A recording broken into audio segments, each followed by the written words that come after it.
taking your cue and John's cue with regard to science and literacy and the revolution, I mean, I can think of 3 dates that are fairly recent that in my mind scientifically are spiritual revolutions. 1998, Carrie Irwin with the Smithsonian goes to Yasuni National Park and in a single tree projects there could be as many as 60,000 species, native or possibly endemic to that region. In 1967, a mathematician who recently died this year, Mandelbrot, writes a little essay, How Long is the Coast of England? Realizing that this world is far more complex and infinite than we ever imagined. And finally, in 1968 in Santa Barbara, remember? One of the most quoted, reprinted essays ever, and that is The Tragedy of the Commons by Garrett Hardin. These are revolutionary in my mind. But Michael, they're revolutionary, but 2 out of those 3 I didn't, well, I learned, I would say that most people didn't know 3 out of those 3. I only knew 2 out of those 3. Well, you knew 2 out of those 3? Because I've just been writing an article on environmental education. It's dreadful. Now, let me ask you with capitalism. May I go back just for a second, Sure. though, to this sense of community, because I really think there's so much involved in that, is how we see where we fit. A couple of Christmases ago, I was at a conference on nonviolence in Palestine, and I sat in the audience and I listened to all these people come up to the podium who were from various tribes or countries and all felt that they had been hard done by. And at the end of their talk about some hardship or the other, each one, almost without exception, said, "Please, I'm asking you to respect me. I'm a human being."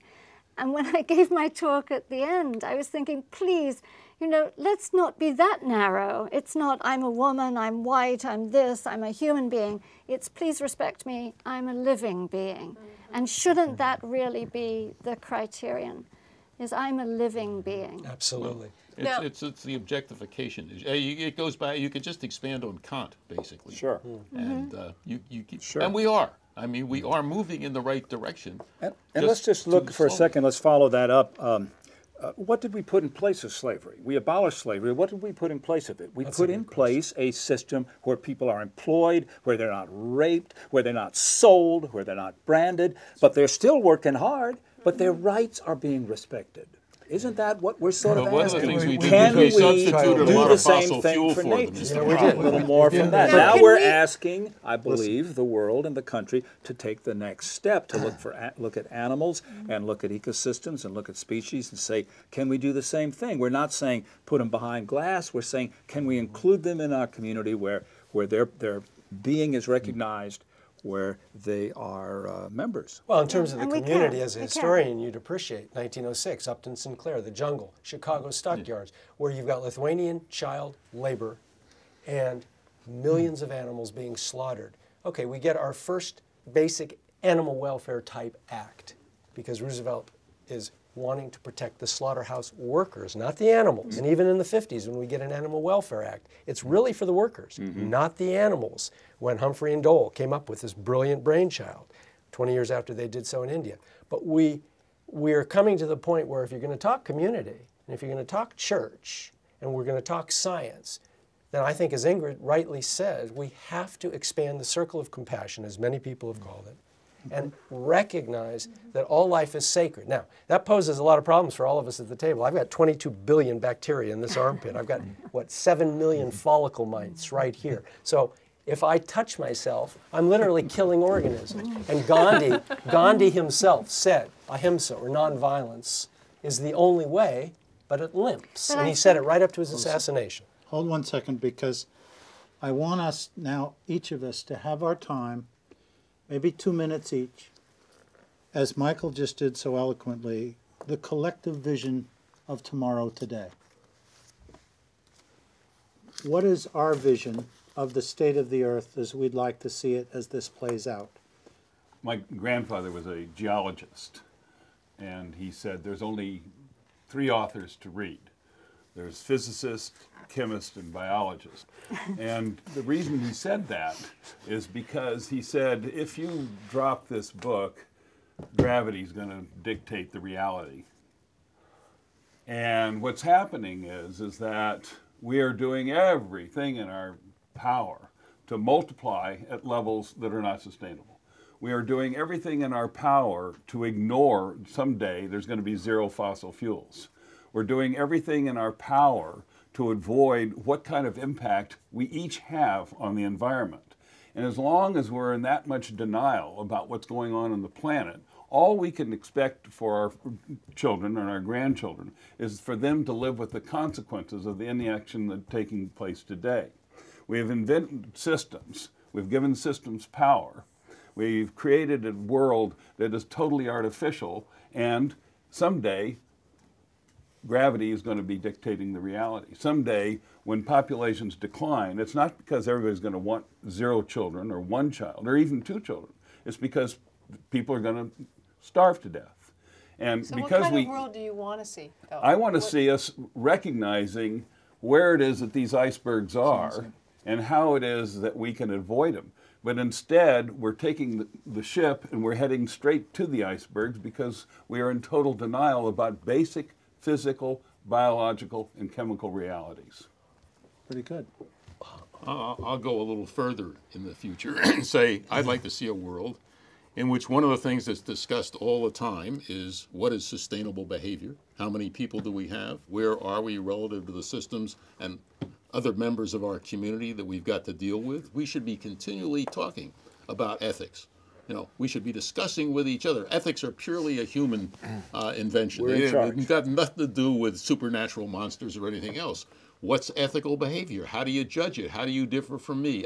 Education would continue that from bottom up. So we would always be discussing what kind of world we're making for our children.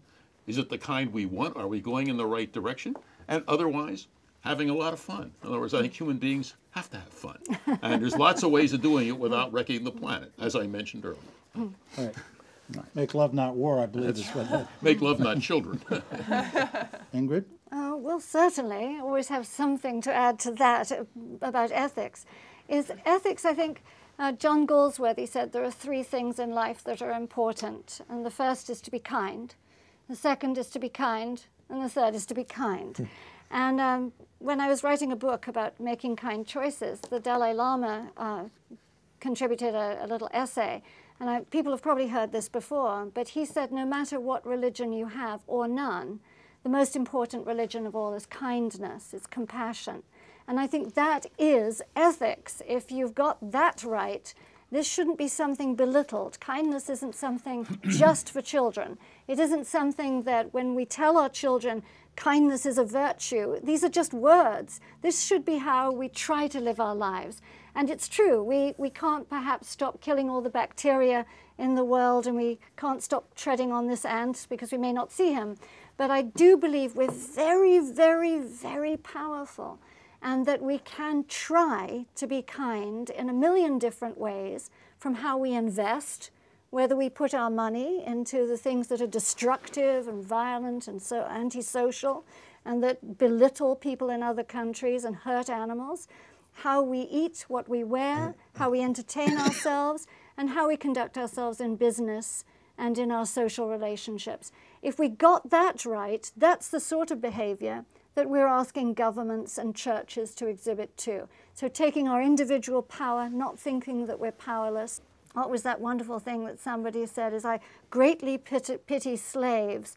Their condition makes me very sad, but I've got to be realistic. What would I do without sugar and rum? You know, that's the opposite of how we wish the world to be. Thank you for that. I'm looking for a future in which we would have an expanded ethic, in which we would see the concept of natural rights extend to the rights of nature. I'm looking for a world in which self-willed, or as we often call it by the adjective wild, you ever think of that? Willed means wild. Self-willed land, the best ideas we ever had in this country, the national park idea, yes. 1872, the wilderness idea, designated 1964. Revolutionary ideas. Seeing those 2 paths leading toward a new way to occupy the planet, which very briefly would be an imploded kind of occupancy, what I call island civilization, where we have finally decided to share the planet rather than dominate it, and decided to limit our presence and develop self-contained living habitats where we would have a self-sufficiency and probably for the first time use technology, high technology, to lessen rather than increase our impact on nature. And to me, that's a huge challenge for our intelligence. I think technology is kind of neutral. What we do with it, what we do with the big stick is the question, the bigger stick, the nuclear stick. We have the potential to really be sapient apes. Meetings like this will help.